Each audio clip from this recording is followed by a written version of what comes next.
Chapter 10 deals with the history of America's struggle for educational opportunity.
When you look at the progressive educational principles, they're very plain and straightforward what we do and try to implement in the classroom today.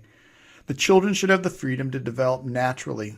Don't force them into things they're not ready to do. It's developmental.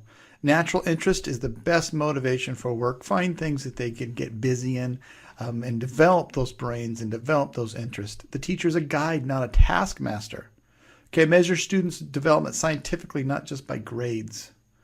Attention to the health and physical development. This is huge.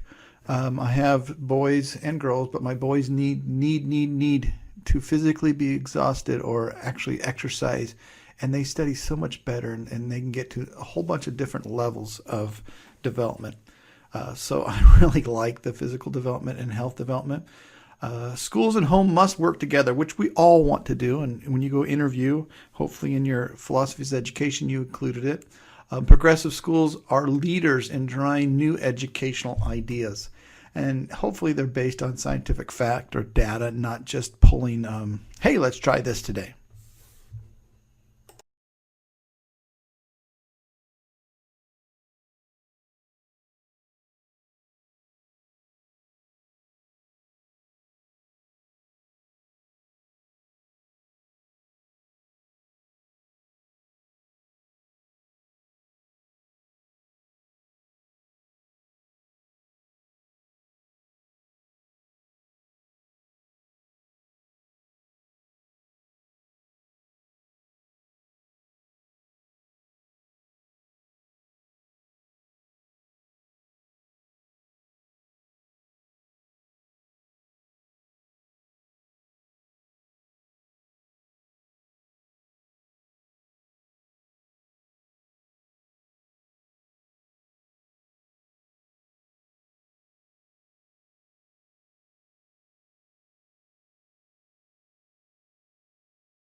I don't know if I've told you enough, but I really like junior high school or middle school grades.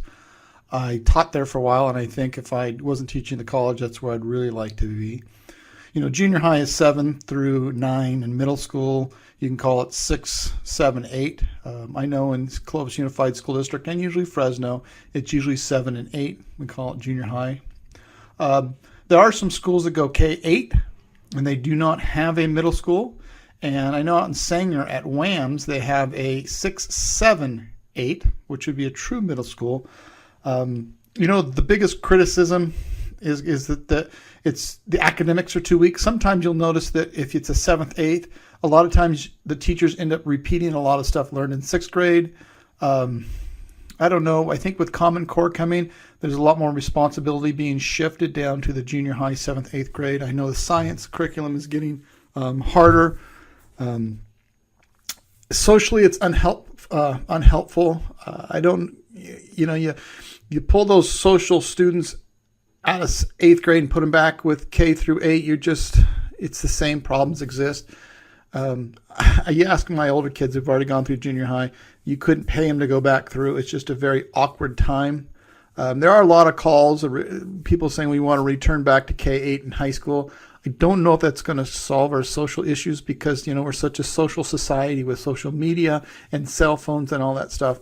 I don't know the answer, although I do enjoy teaching a 7th, 8th grade student, and I'll tell you the reason why. Because they still like a teacher, meaning they won't act like it, but they still kind of think teachers are cool. Once I've taught 9th, 10th, and 11th, 12th. That time, you're not that cool unless you're, real goofy and young.